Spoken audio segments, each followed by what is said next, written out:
The NFL continues to underestimate the abilities of Travis Hunter. I came across this clip of Travis Kelce when he made a guest appearance on the Bus with the Boys podcast, and they asked him how good did he believe Travis Hunter was going to be in the NFL, and this is what he had to say.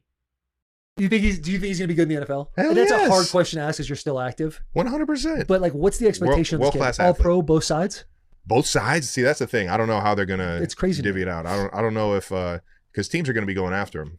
If he plays corner, they're gonna run deep balls at him all day. They're gonna run the wide receivers just take off on him all day just to try and get him tired. Yeah, like, his aura, his attitude, like pregame, everything. Juice. He's got the juice and he plays. Yeah, he loves football. I saw him play basketball and I was like, oh yeah, he's An athlete. He's an athlete. You see, what the NFL is getting wrong about Travis Hunter is that they think that he has no conditioning. He doesn't have the stamina necessary to play both ways at a high level. And that couldn't be further from the truth because his last 2 years in Colorado have been training him to play both ways at a high level in the National Football League to where it's not impossible for him to be an all-pro receiver and cornerback because Colorado is 5,500 feet above sea level, which means that there's lower oxygen levels making it harder to breathe. And yet Travis Hunter was playing over 100 snaps a game along with the amount of practice hours that he had to put in with Colorado. And he was dominating, showing that he has elite conditioning and elite stamina, which is the two necessary things that he must have if he's going to be a successful two-way player in the league. And yet everybody's overlooking this. If you can play the amount of snaps that Travis Hunter did and those conditions where it's just incredibly tough to breathe, then he definitely has what it takes to be a dominant two-way player in the NFL, especially with the NFL having less plays per game than what Travis Hunter had to play in college. In college, they run on average 175 plays. In the NFL, they run 22 plays less at 153.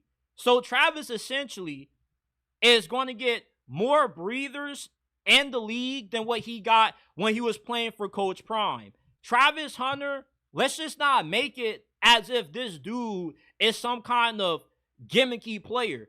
Not only is he an elite corner, but he has the potential to be a Hall of Fame level cornerback. He has elite ball skills, great instincts.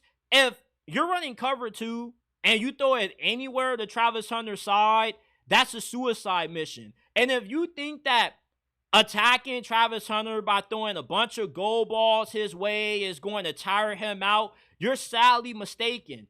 He has elite stamina and conditioning. You cannot play both ways of the football in Colorado with that altitude and with how hard it is to breathe without being cut different as far as what it means to be an elite conditioned athlete. What Travis Hunter did at Colorado was not normal. That's why he won the Heisman Trophy. That's why he was the nation's best receiver and the nation's best defensive player.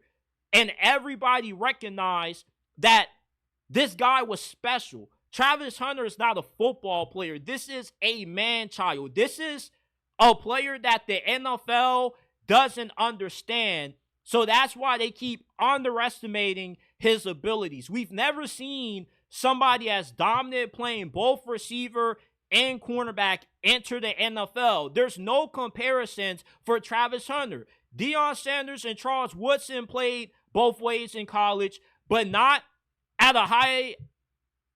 They didn't play at as high as level or as high as a level as what Travis Hunter did.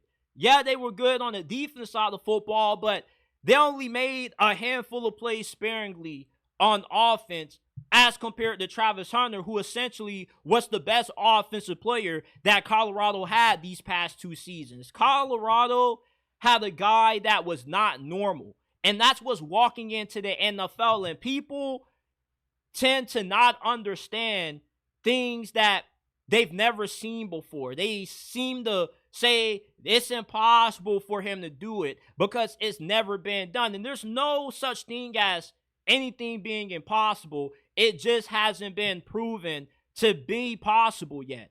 And that's what it is with Travis Hunter as far as him being able to play both cornerback and wide receiver at an all-pro level. I believe that he can do it. And the Jaguars have a game plan with Travis Hunter. They mostly are going to use him on the offense, and they're going to have some special packages with him on defense. And Travis Hunter doesn't have to play both receiver and cornerback full-time to make a significant impact on the Jaguars this year.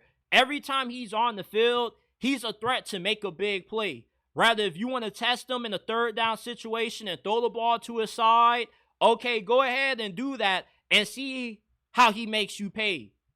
If you want to try to jam him on the line of scrimmage when he's playing receiver, good luck, because he can end up toasting you for a 60-yard touchdown when you go ahead and do that. Travis Hunter has been playing both ways for his entire football career. This isn't new to him. He's no stranger to this. The NFL is just a stranger to Travis Hunter because they keep putting limits on what we've never seen somebody try to do. And you can make projections and predictions and say that it's insane for him to do it, but if he can do it at Colorado, he can definitely do it in the NFL when he's not playing at such a high elevation. It's much easier to breathe in Jacksonville than what it is in Denver. The guy was being conditioned to dominate both ways in the NFL for the past 2 years that he's been playing under Deion Sanders at Boulder. I still don't understand why the NFL doesn't take Travis Hunter more seriously when it comes to his abilities to play both ways, but I wouldn't be shocked if we seen him win both Defensive Rookie of the Year and Offensive Player of the Year because he has that kind of talent.